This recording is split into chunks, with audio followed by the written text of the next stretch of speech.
At Arizona State University, we're bringing world-class education from our globally acclaimed faculty to you. Ranked #1 in innovation for 10 consecutive years and #2 among public universities for employability. ASU isn't just ahead of the curve, it's creating new paths to success. Earn your degree from the nation's most innovative university.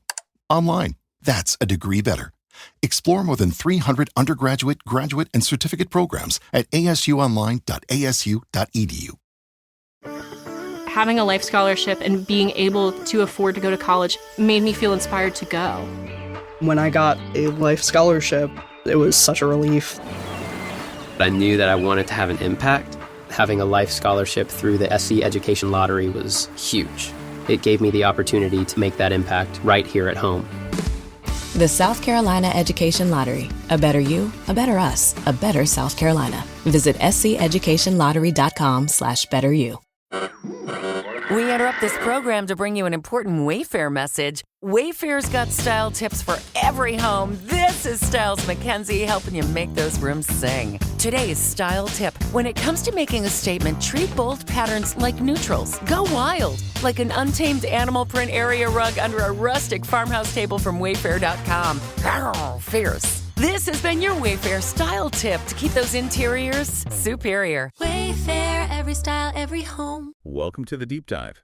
Today, we're looking at a really interesting set of search terms, all centered around one word, Harvard. Yeah, it's quite the mix we've got here. It really is. We see the expected, like Harvard University, obviously. Yeah. But then there are names Alan Garber, Elise Stefanik. And the political dimension is strong too, isn't it? Harvard, Trump, Harvard. Even Harvard rejects Trump. That one jumped out. Plus, you have the Harvard Endowment, the word antisemitism, and interestingly, the Boston Globe. Mm-hmm.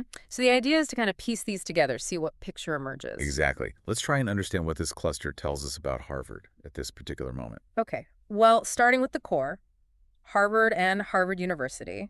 That's our anchor point, right? The institution itself. The central player. Yeah. Its reputation alone means it's often in the spotlight. For sure.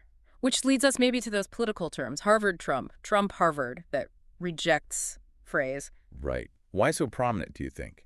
Is it just the big names involved? Well, partly that, probably. But Harvard, being seen as, well, elite, it often becomes a sort of symbol, doesn't it, in wider political debates? A symbol. Or maybe a target. Could be both. And that idea of Harvard rejecting Trump, well, that speaks volumes, potentially, about values or maybe perceived ideology. Yeah, that makes sense. So what about Elise Stefanik? How does she connect here? Well, she's a notable alumna, right? And very active politically. So her actions, her statements, they sometimes get linked back, drawing attention to her Harvard connection. It can stir up debate. Okay. And Alan Garber, his name popping up suggests. Usually when a leader's name is being searched like that, it means they're involved in something significant, maybe policy changes, public statements, dealing with challenges. So likely linked to current events or the university's direction. Makes sense. Then you have the Harvard Endowment. That's always lurking, isn't it? The financial side. It's massive. Why the interest now, specifically, tied in with these other terms? Well, the sheer scale means it's always of interest to some degree. People might be looking into its investments, its performance. Or maybe debates about how it's used, its ethical side. Exactly. How it funds the university, what it supports. That's often under scrutiny. And then Yeah. the term antisemitism. That's a heavy one. Yeah. Its presence here feels significant. It really does. It strongly suggests Harvard is, like unfortunately many universities, grappling with this issue, maybe specific incidents or broader campus climate discussions. So it's a major part of the current public conversation about Harvard. Seems unavoidable, based on the search data. Okay, and lastly, the Boston Globe. Just a local newspaper? Or... Well, yes, local, but a major one.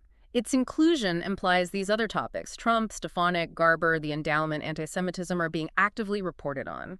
It's the lens through which many people might be seeing these connections. So it's amplifying or at least documenting these intersections. Precisely. It confirms these aren't just abstract links, they're playing out in the news. So pulling it all together then, we have this picture of Harvard not just as an academic institution, but as a focal point for politics, finance, major social issues. Yeah, it's like a crossroads. Yeah. These search terms show it's deeply tangled up in current events and broader societal debates. It's not separate at all. Each term gives a different window onto that engagement, doesn't it? It really does. Politics, money, leadership challenges, social justice concerns, they all seem to converge right there. It really makes you think, doesn't it? How one institution, even a very old and established one, becomes this arena for so many different contemporary arguments and anxieties. What does that say about the role we expect universities to play today? Something to ponder. Breaking news from the stadium tonight as an anonymous fan foot the bill for 55,000 hot dogs, bringing that sweet tubed meat to everyone in attendance. Free dogs! Yeah! 55,000 hot dogs? What does that even cost?